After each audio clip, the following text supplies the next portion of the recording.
যে প্রশান্তির জন্য আপনি তার কাছে যাচ্ছেন সেটা তার কাছে নাই।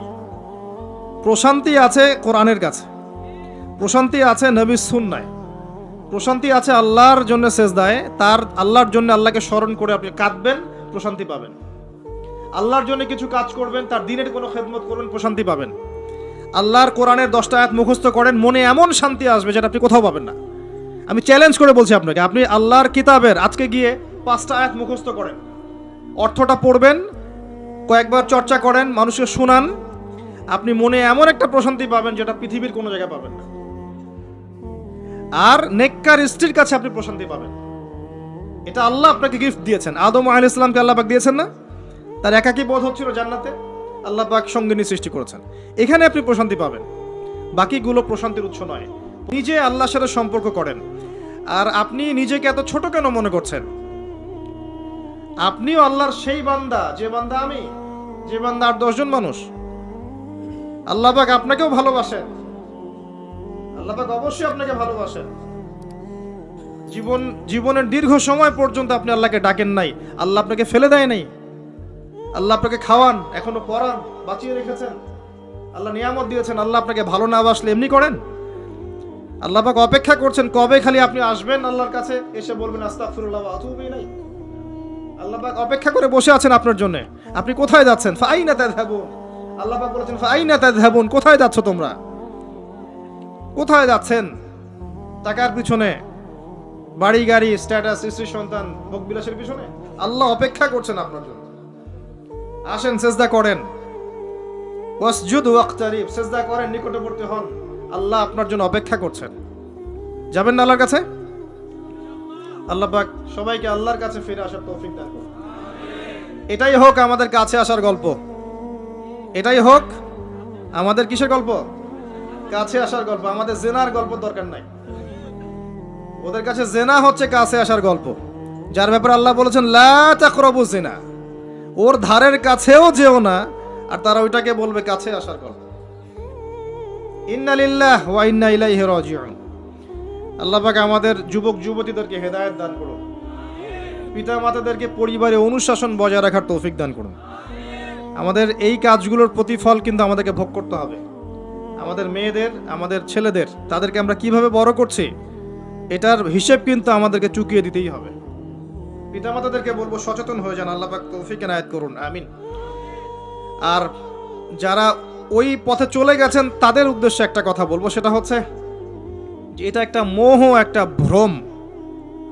বাস্তবতা হচ্ছে যে আপনাকে প্রতিশ্রুতি দিচ্ছে সে আপনাকে অনেক ভালোবাসে, আদতে সে আপনাকে ভালোবাসে না। আদতে সে আপনার অবস্থানকে ভালোবাসে। আপনি আজ হোক আর কাল হোক এটা বুঝতে পারবেন যে সে আপনাকে ভালোবাসে না, আপনার অবস্থানকে ভালোবাসে। আপনার অবস্থান যদি ভালো থাকে সে আপনাকে ভালোবাসবে, অবস্থান ভালো না থাকলে ভালোবাসবে না। একইভাবে আপনি একটা মেয়ের কাছে যে ভোগবিলাস চাচ্ছেন, একটা ছেলে একটা গায়রে মাহরাম মেয়ের সাথে ফ্রি মিক্সিং করলে তার একটাই উদ্দেশ্য থাকে, সেই মেয়েটাকে ভোগ করা। সুযোগ পেলেই সে মেয়েটাকে ভোগ করে ফেলবে।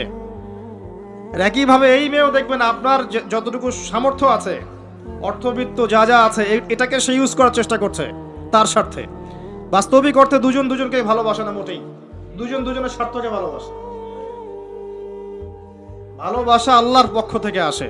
কখন আসবে? যখন আপনি হালালের উপর থাকবেন, যখন আপনি বিয়ে করবেন হালালভাবে। অচেনা একটা মেয়ের প্রতি দেখবেন আল্লাহ পাক এমন ডিভাইন একটা লাভ দিয়ে দিবেন, ওয়াজআলা বাইনাকুম মাওয়াজ্জাতা ওয়া রাহমা। আল্লাহ পাক তার পক্ষ থেকে উভয়ের মাঝখানে হৃদ্যতা, ভালোবাসা, মহব্বত দান করবেন। সুবহানাল্লাহ। এটা ডিভাইন, আল্লাহর পক্ষ থেকে আসবে, ঐশ্বরিক। আর বাকিটা হচ্ছে ঐশাচিক, শয়তানি, প্রবৃত্তির দাসত্ব, ভোগবাদী। এগুলো খেয়াল রাখবেন। এতে করে যা হবে, আপনি একবার আপনার ইজ্জত হারায় ফেললে কখনো ফিরে পাবেন না। অদ্ভুত বিষয়, মানে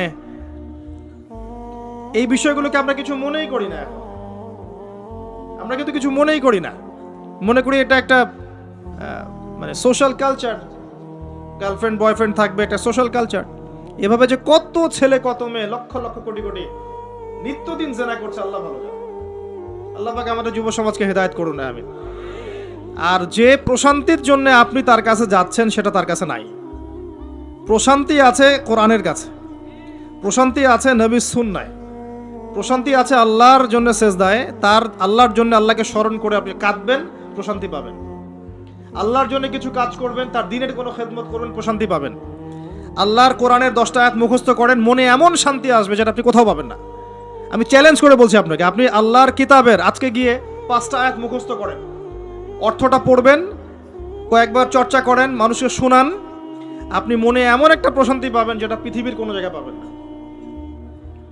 তারা জানে না কি প্রশান্তি এখানে পাওয়া যায়। আপনি যে প্রশান্তির জন্য এখানে যাচ্ছেন এটা ওখানে নাই। কোরআনের কাছে আছে, সেজদায় আছে, নামাজে আছে, তাহাজ্জুদে আছে, আল্লাহর জিকিরে আছে।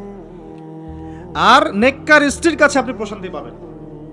এটা আল্লাহ আপনাকে গিফট দিয়েছেন। আদম আলাইহিস সালামকে আল্লাহ পাক দিয়েছেন না?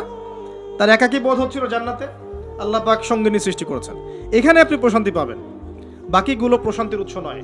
পরে দেখা যাবে ওখানে ছ্যাঁকা খেয়েছে, খেয়ে তারপরে মাদক সেবন করবে, তারপরে মিউজিকের কাছে যাবে, তারপরে দেখবেন যে পতিতালয়ে যাচ্ছে, তারপরে হয়তো গুন্ডামি করবে, জীবনটা উচ্ছৃঙ্খল হয়ে গেল। কেউ কেউ আত্মহত্যাও করবে, কারণ হচ্ছে ওই যে শুরুতে একটা মেয়ের সাথে প্রেম করে ছ্যাঁকা খেয়েছে, ওখানে প্রশান্তি খুঁজেছে, শয়তান এদেরকে নিয়ে খেলেছে, এক পর্যায়ে দুজনের জীবন নষ্ট করে ফেলে দিল। আদতে কি হলো, মুসলিম উম্মাহ থেকে 2টা নক্ষত্র ঝরে গেল। হয়তো ওই যুবককে দিয়ে দিনের কোনো খেদমত হতো, এখন আর হলো না। হয়তো ওই যুবক তার যৌবনকালটা ইবাদত করে কাটাতে পারতো, আরো সে ছায়া পেত, আর পেল না। শয়তান সাকসিড, শয়তান জিতে গেল। এ হচ্ছে বাস্তবতা। বাস্তবতা বোঝেন, আল্লাহর কাছে ফিরে আসেন, আল্লাহ আপনার অপেক্ষা করছেন। আসবেন না আল্লাহর কাছে? এটাই হোক আল্লাহর কাছে আমাদের কাছে আসার গল্প। আল্লাহ পাক আমাদেরকে তৌফিক দান করুন। আল্লাহুম্মা আমিন।